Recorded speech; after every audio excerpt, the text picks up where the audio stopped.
The government wanted to learn about mind control and control the people, so they turned to drugs. Follow me down the rabbit hole about MK Ultra.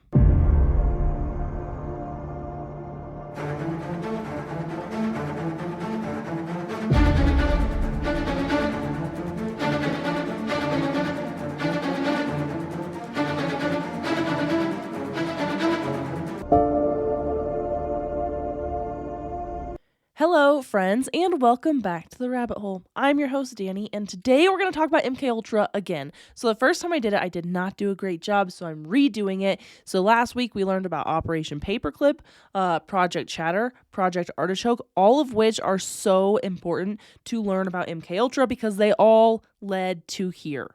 So before we get into it, make sure you check out our sponsor, Wise Wolf Gold. If you're needing gold, silver, any precious metals, they actually have a subscription option, which is fantastic, as little as $50 a month, which is unheard of in the gold and silver game. So check them out, Wise Wolf Gold. You can go to rabbithole.gold, or the link in the bio works as well. Let's get into MK Ultra.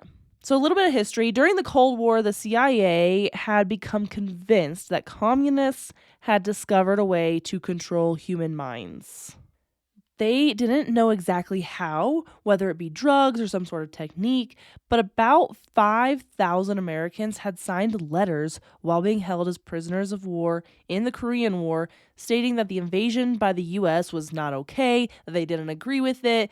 Some of them did take back their statements when they came back to the US, but some of them didn't take back their statements, and then others decided to just stay in Korea and not come back at all. So that's when the CIA was like, wait a second.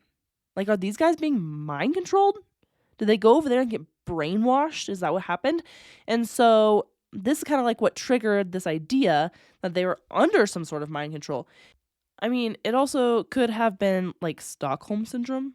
But being a prisoner of war is no joke. So when I was in the Navy, I actually went through SEER school, which is like, what would you do if you ever became a prisoner of war? And this school came about after the Vietnam War, not the Korean War.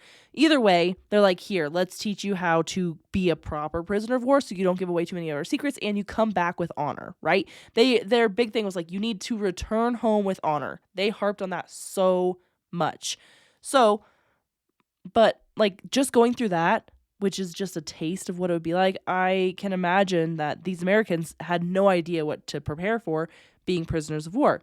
The CIA was like, these guys are under some sort of mind control. Either way, the CIA wanted to combat whatever it was going on, and if that means they control the minds before somebody else can control minds or whatever, that's what they were going to do. So, with that, American POWs were coming back from the Korean War with communist agendas, or were deciding again not to come back at all.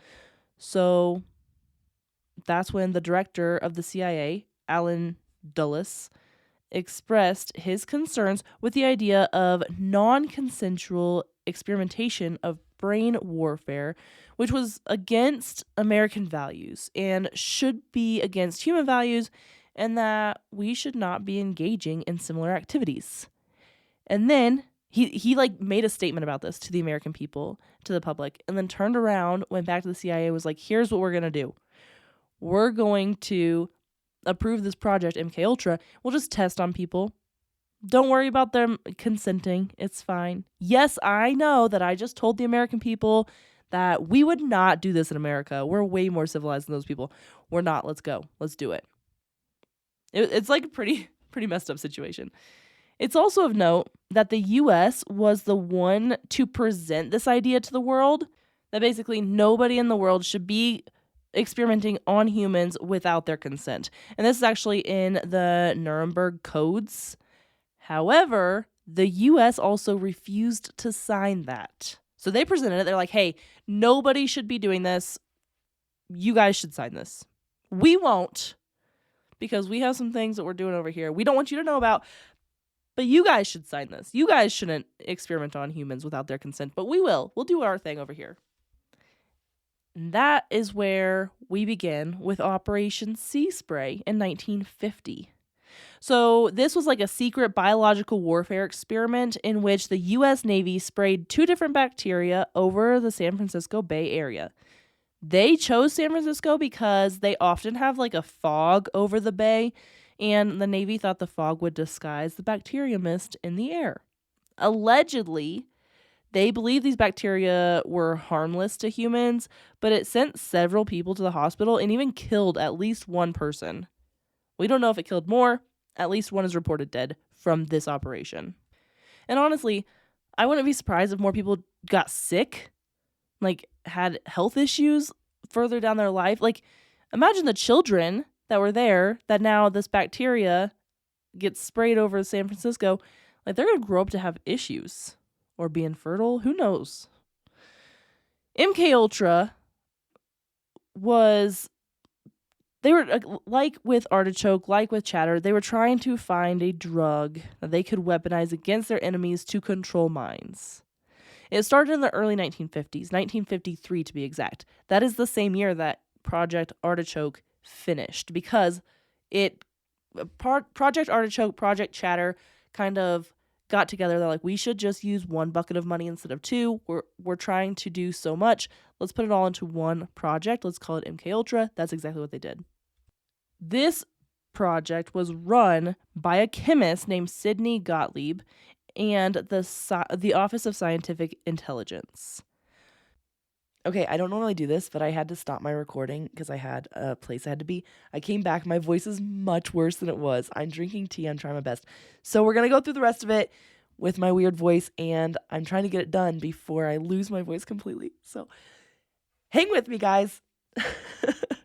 Sidney Gottlieb was born to Hungarian Jewish immigrant parents in the Bronx on August 3rd, 1918. He studied botany and organic chemistry at Arkansas Tech University before transferring to University of Wisconsin. There, he was mentored by Ira Baldwin, the assistant dean of the College of Agriculture. After graduating, he went to the California Institute of Technology, where he received his doctorate in biochemistry. With that, he started work at the Department of Agriculture, and then later he transferred to the Food and Drug Administration. There, he developed tests to measure the presence of drugs in the human body. That's interesting. In 1948, he found a job at the National Research Council, and while there, he described being, quote, exposed to some interesting work concerning ergot alkaloids as vasoconstrictors and hallucinogens, end quote. In 1951, he was hired by Allen Dulles to work at the CIA. Sidney's mentor had founded and run the biowarfare program at Fort Detrick, which was a U.S. Army base in Maryland. And so Baldwin had been running that for a few years, and that's when they recommended him to the CIA. They're like, no, I know this guy. He's really good. He's worked at the Department of Agriculture, the Food and Drug Administration. He's even developed tests to measure drugs in the human body. You want this guy.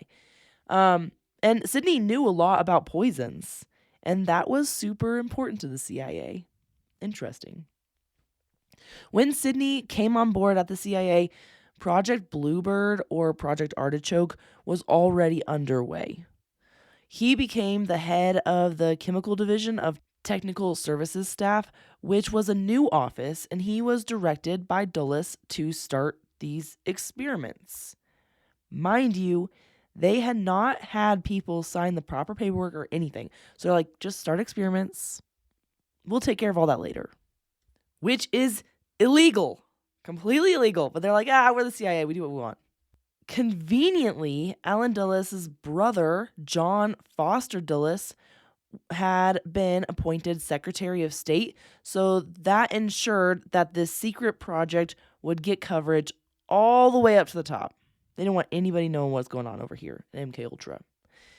Sidney administered LSD and other hallucinogenic drugs to unwitting subjects and financed psychiatric research and development of, quote, techniques that would crush the human psyche to the point that it would admit anything. Last week, I said that I thought Artichoke and Chatter had been rolled into MK Ultra. Now I'm for sure 100% yes, that's what happened. So I don't know why I was like unsure about it last week when I was like, I don't know, I think that's where they went. No, that's exactly what happened. They were rolled together into one project, and that was Project MK Ultra, because the CIA and the Department of the Navy realized that they were both doing the same thing, but they were just doing it from two separate pots of money. So now we do it in one. So everything that is happening in this project is starting on the shoulders of those two projects. So if you did not listen to last week's episode, I highly suggest it because it explains a lot. Early MK Ultra experiments centered around shock therapy, hypnosis, polygraphs, radiation, low frequency blasts, some sort of blackjack device, and obviously drugs, toxins, and chemicals. Later on, and we'll get into this a little bit, they resorted to like sex and prostitutes to try to get what they wanted. They kind of just threw everything at the wall to see what stuck. This blackjack device that I talked about, this administered this like high peak impact force with low initial surface pressure. So it was used to subdue individuals with a swift, forceful strike. It would incapacitate people without causing permanent harm. I don't know why that would help. Like, I do. I know exactly. They're going to incapacitate somebody, shoot them up with LSD, and then see what happens when they wake up. Which is crazy. How is this legal? It wasn't legal. It wasn't. And they were doing like extreme hypnosis. So they would like hold these victims' eyes open and play images of like war and murder and any gruesome thing that you can think of. The exact thing that you would think of in every kind of movie where they're trying to control people's minds. That's what they were actually doing. The reason they decided to use LSD in so many of their experiments is because in the late 40s, it was rumored that the Soviets were buying up the world's LSD and that they were trying to make their own LSD in large quantities. So the CIA decided that they were going to do this and create sleeper cells and control people's minds. So actually, the CIA ended up buying a large quantity of the world's LSD. They were like, oh, the Soviets are going to do that? We'll do it first. I don't know for sure if that's what the Soviets were planning on doing. I just know that was the rumor, right? So the CIA ended up with a lot of LSD, like a lot of it. And they did use some willing candidates, but many were not willing. So they used mentally impaired boys that were at a state school, soldiers, sexual psychopaths that were also like at a state hospital. Candidates for assassination training were taken from submarines and were paratroopers. And anyone really awarded for bravery were considered really good candidates because they were eventually going to be assassins. So if you were already brave, bonus points. So they also took murderers and prisoners. Prisoners were great subjects because they would actually volunteer for these experiments in exchange for more rec time. And eventually, they would turn to universities and college campuses, and they would convince the schools that these experiments were totally normal, all good, not a big deal. Of course, the schools didn't know what they were like actually getting paid for, what these experiments were actually doing. They were just like, oh, cool, we're doing an experiment. They had no idea. They didn't even know, and we'll get into this a little bit later, they didn't even know they were working for the CIA. The goal here was to see, again, if drugs could promote the intoxicating effects of alcohol, make hypnosis easier, and if it would enhance the amount of torture or coercion a person could take. There's actually a lot of different goals, so I feel like I sprinkled them throughout. They were also trying to see if they could fully control a person's mind and make them do what they wanted them to do. And like an artichoke, if they could make sleeper cells, they would deploy the sleeper cells all over the world and then activate them whenever they needed them. So these sleeper cells weren't just going to live at home. They were going to go all over the world and live in communities and be activated when they needed to be. And isn't it funny how, like, every spy movie you've ever seen, like, this is kind of the scenario? It's funny how those science fiction, those pretend movies are always based off of something that actually happened in real life. Sidney wanted to create a way to seize control of people's minds, and he realized that it was a two-part process. So first, he had to blast away the existing mind. Second, he needed to find a way to insert a new mind into the resulting void. He didn't get too far on number 2, but he did get a lot of work on number 1. Allegedly. Allegedly, he didn't get too far on number 2. We don't know. We do know the situation that made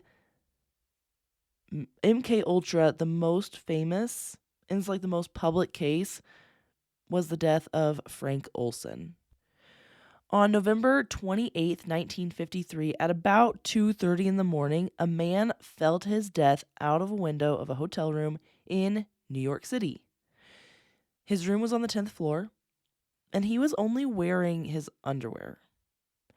After his body hit the ground, glass then rained down all around him. When people rushed to his aid, he was still alive. And he tried to speak, but he was choking up so much blood that he couldn't actually get anything out, and nobody could really understand him. The only thing they knew for sure was that he was talking about the CIA. After a short time of him like trying to talk and gurgling on blood, he took his final breath and then he passed away.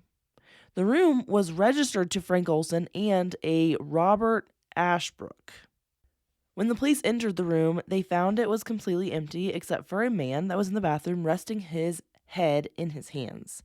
This was Robert, and Robert claimed that he had been asleep when a noise woke him up, suggesting that Frank jumping from the window was the noise that woke him up. And he did tell the police that he couldn't remember if the window had been left open or closed, but either way, it was broken now. And honestly, the police thought this was like an open and shut case, so they didn't think too much about the situation at first. Basically thought like, this guy's depressed. He was on his way to a hospital the next day anyway, so he's depressed. He wanted to commit suicide. Done. But the night manager, who was the one that had been with Frank as he died, did not agree with the situation. The whole situation was super fishy to this night manager, who was like the hero, really. Not only was Frank trying to say something about the CIA with his final breath, but how he, quote-unquote, committed suicide was really odd. Frank would have had to get up in the middle of the night, run full speed across the room, dodging both the beds that were in that room, and dive through a closed or open window. It's unclear if it was closed or open. But also, the shade and the curtain were both closed on the window. So he dives through this window and doesn't get stuck on the curtain or the shade. That's weird. And just so you know, like in the 50s, the windows do open. So it's not like today where you can't open a hotel window. They opened then. So to me, again, if I were going to jump out of a window to commit suicide, I would first open it to make it easier. But also, like, I don't know. I don't think I would want to take the chance jumping out of a 10-story window. I would want to go all the way to the top of the roof to jump off the roof to make sure, like, if I'm going to commit suicide, I don't want to mess it up. And also, you're going to jump through this window and then it's going to break. Like, wouldn't you break it first to make it easier to jump through? Anyway. Something just wasn't sitting right, and it obviously isn't sitting right with me either. So the night manager checked the hotel operator to see if any calls had been made from that room that night. And his feeling was correct. The operator said that there had been a call that was just made a few minutes ago. It's back to school season, football season, and life gets stressful again season. Which begs the question, isn't it time you had an edible to relax? IndaCloud has finally done it. They've captured the flavors of childhood in their Soda Shop series Delta 9 Gummy.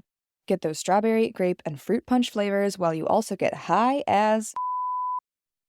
IndaCloud has all your favorite dispensary-grade cannabis products shipped right to your door discreetly across all 50 states. Between their beast mode vapes, their exotic flower choices, specialty flavored wraps, and their pre-rolls and concentrates, IndaCloud are the experts at getting your cannabis to you and getting you very, very high. And you can find it all at indacloud.co. Head to indacloud.co/fall24 and get discreet delivery on top shelf THC products for 30% off on your first order. That's indaclow.co/fall24 to snag 30% off your first order. Because it ran through the switchboard, the operator heard the entire call. So it was like a win-win. So Robert had been the one to make the call, and he called a man on Long Island called Dr. Harold Abramson. The only thing that they said, because this call didn't last very long, the only thing that was said was Robert said, "He's gone." And Dr. Abramson replied, "Well, that's too bad." Frank's family was notified and told that there had been an accident, that he had either fallen or jumped out of his hotel room. His body was so badly damaged, though, that at the funeral they had to have a closed casket because they couldn't fix it.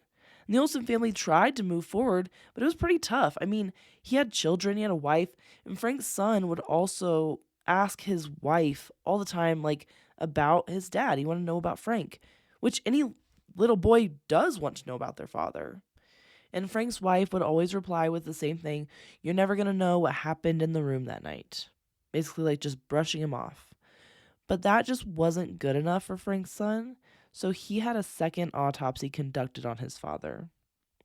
This autopsy found evidence that Frank was injured before the jump out of the window. There was a hole in his head that looked as if it were made by the butt of a gun, and also his body lacked the normal cuts or lacerations that you would expect from someone that jumped out of a closed window. So, I mean, I guess the window had to be open.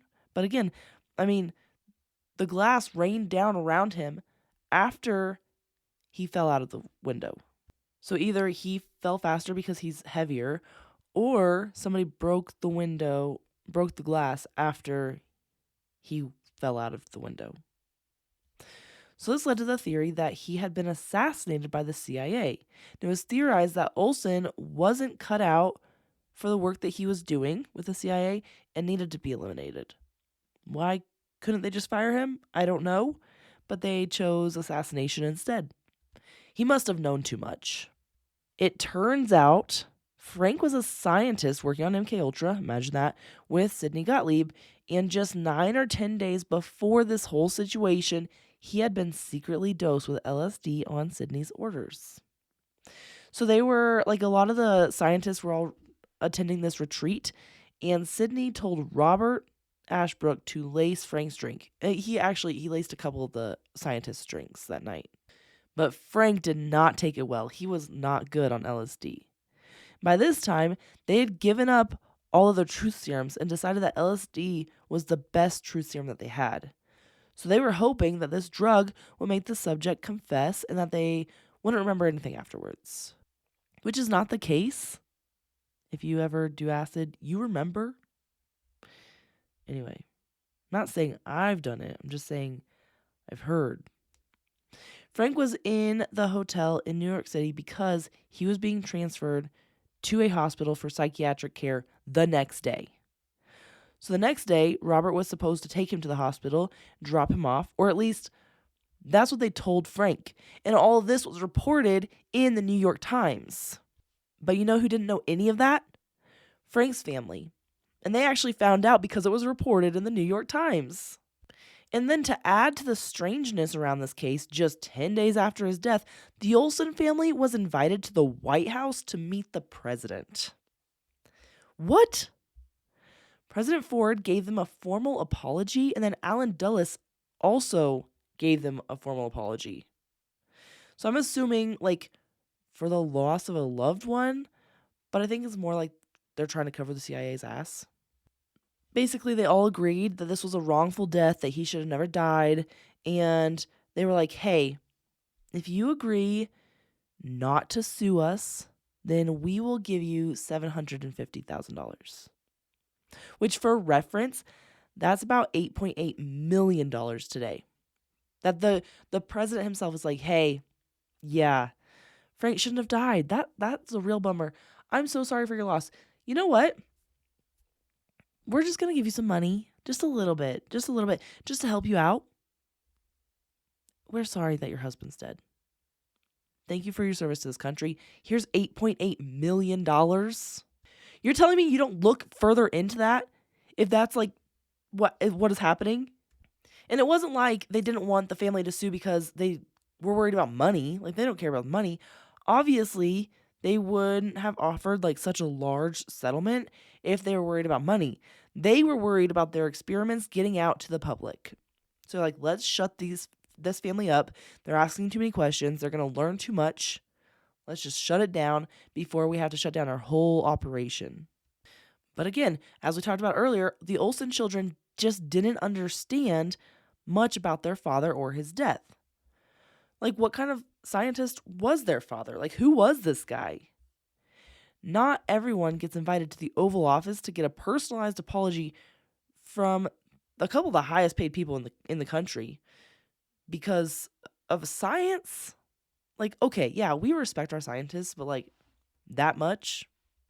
And it's not like everybody that dies in the CIA gets this invitation to the White House. It was just really weird. So the kids started digging.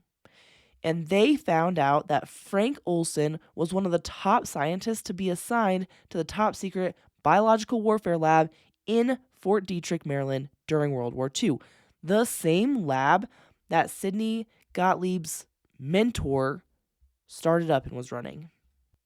So maybe that's how he got his job at the CIA. Anyway, after the war, he was the lead scientist on Operation Harness, which was a 3-month biological warfare trial carried out in the Caribbean. And they were exposing animals to anthrax, tularemia, and brucella. He was also part of the Operation Sea Spray, which we talked about earlier. And he spent a good amount of time at Plum Island, which we talked about in excess in the weaponized insects episode. I will link that episode in the show notes. Really good episode.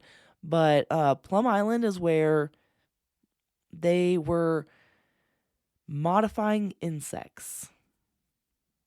And it's crazy. It's crazy.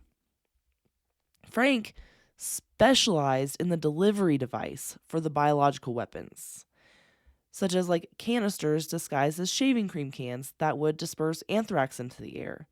We also see that in the first Jurassic Park movie where they're like, here, just get the samples and put it in this shaving cream bottle. So I'm wondering if that's like a tilt to the CIA. But also a lighter that would release gas or lipstick that would kill somebody, things like that. The same year he died, he stepped down as the chief of the Special Operations Division. He said it was too stressful, but he did stay with the CIA. It was around that same time that he met Sidney Gottlieb and Robert Ashbrook.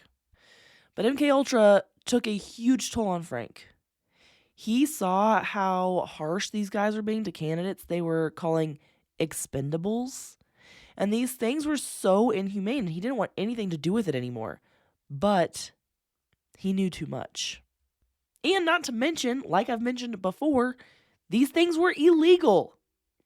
This is all stated in the Geneva Conventions from 1929, but the CIA didn't care. And we already know that the Nazis didn't care. And with Operation Paperclip, I wouldn't be surprised if there were Nazi scientists working on the project or if they had heavily influenced the project. I mean, MKUltra is basically a continuation of the work they began in the Japanese and Nazi concentration camps. So we literally brought these scientists over to continue their work, except now we're giving them the people to do it on. People that are just like random people. And Nazi doctors actually came to America, to Fort Detrick, which was the home base for all these experiments, and they would give lectures to the CIA officers and tell them things like how long it takes for people to die from sarin. Yep, that's the things that the Nazis were telling the CIA agents in lectures. After Frank Olsen, that whole scenario kind of blew over a little bit. In 1955 in San Francisco, the CIA had like these rooms set up for more experiments. They had prostitutes lure Johns into the room and then dose them with a drug, and an agent would sit behind a two-way mirror and watch their reaction. But these rooms were like porno rooms. Like they had like nudie magazines and they had like suggestive pictures all over the walls. It's like a red room. And these prostitutes were bringing these guys into the red room. They're like, here's some LSD, and they're going to watch whatever happens through a two-way mirror. The CIA actually had these rooms all over the country, but the one in San Francisco turned from being about dosing Johns with LSD and more towards like the sex side of things to see how does sex affect mind control. Well, it turns out that the best time to get information out of people is right after sex. Outside of that, they were testing people in prisons, as I mentioned earlier. So Whitey Bulger was an organized crime boss who was in the Atlanta penitentiary when he was exposed to MKUltra. He volunteered for it. These tests took place in 1957, well after Frank's death, and the uproar had completely quieted down. They were like, "Yep, let's start, testing prisoners." I bet they had already been testing prisoners. This was just a guy that spoke out. So Whitey said that he was with, quote, 8 convicts in a panic and paranoid state. He had total loss of appetite, was hallucinating, the room would change shape, hours of paranoia, and feeling violent. We experienced horrible periods of living nightmares and even blood coming out of the walls. Guys turning into skeletons in front of me. I saw a camera change into the head of a dog. I felt like I was going insane, end quote. He said he was injected with LSD and this was the results because, other convicts were going through this as well. They also set up fake philanthropic accounts that would allow them to fund the research at college and university campuses. But they weren't just doing this in the US, they were doing this in Canada. So all of these colleges, they didn't know that they were doing these experiments for the CIA. They had no idea because they had these fake companies that were like, hey, we're going to donate this much money, but it needs to go towards this experiment. And they're like, all right, cool, let's do it. But of course, around the same time, you have Ken Kesey, the author of One Flew Over the Cuckoo's Nest, who got his LSD in an experiment sponsored by MKUltra, and he was a huge supporter of LSD. And then you also have Robert Hunter, who is a singer for the Grateful Dead, and Allen Ginsberg, who is a poet who preached the value of the greatest personal adventure of using LSD. So you've got these people, they're like, oh man, LSD, that's cool. Let's do more of that. And it is theorized that Charles Manson was even a victim of MKUltra, and we're going to get more into like his history and life and everything next week on Cult Chronicles. But it wouldn't surprise me because then he took LSD back to the Manson family and tried to control their minds using LSD. So where did he get that idea? Right? Sidney operated with almost no supervision at all. It's almost like the CIA didn't want to know because of like this plausible deniability situation.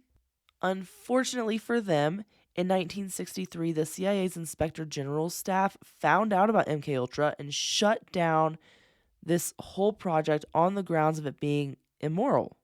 And everyone tried their best to convince the IG that this project was working and it should continue because they're almost there. They just need a few more years. They'll have a breakthrough. But they were like, no way. This is really bad. In 1973, when Sidney Gottlieb was leaving the agency, he destroyed a lot of information. Or maybe he took it with him, not really sure. Either way, the information for MKUltra was gone. And in 1975, when this project got out to the public, there wasn't a lot of information on it because most of it had been destroyed. In fact, there was even a congressional hearing about this project, and Congress kept hitting roadblock after roadblock with not being able to find any paperwork on the projects, and the agents were like, oh, I don't remember. I don't know what happened. I wasn't there for that. I don't remember. I do not recall, right? So they weren't getting anywhere with this hearing. The CIA swears up and down that the project had long been abandoned, But a former agent of the CIA came out and stated in an interview that the CIA loves to participate in disinformation campaigns. Imagine that. And so he was like, yeah, I don't think MK Ultra's gone. I think they just are telling you that it is, and they renamed it or reclassified it or whatever, right? Because Project Bluebird and Project Artichoke are the exact same with a different name. And that same agent that was like, yeah, they like disinformation campaigns, he insists that MK Ultra continued. Whether it be under a different name in the CIA or with Sidney after he left the agency, I don't know if we'll ever know. Like, if it was with Sidney, was he still funded by the CIA after he left the CIA? Maybe.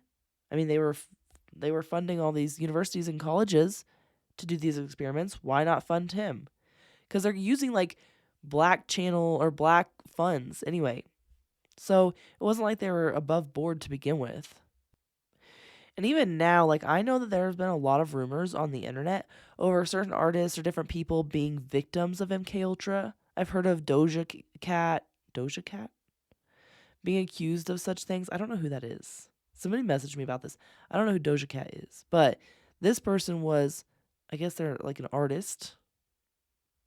Pop, maybe. They're being accused of being in the MK Ultra program. And then a lot of times people accuse shooters of being in MK Ultra. So I know that in Aurora, Colorado, there was a theater shooting back in 2011, 2012. And like people think that because he was kind of like crazy, people think that he was under the guise or under the spell of MK Ultra, or even like the Trump assassinations, or the Trump attempted assassinations, that people think that these guys are just, they're scapegoats, but they're under the effects of MK Ultra, as if the CIA has figured it out. And the only way they could have done that is if the research continued. Isn't that interesting? What do you guys think? I love to hear your opinions. Please share them with me wherever you can. Until next week, my friends, stay skeptical. I will actually keep you apprised of next week. If my voice is gone, we might not have an episode next week. Just I gotta recuperate from whatever this cold is. I feel fine, but my voice is going out. So we'll see what happens. Stay skeptical, my friends, and I will see you all then. Hey friends, The Rabbit Hole is an independent podcast with everything you hear done by me, Danny Mercy.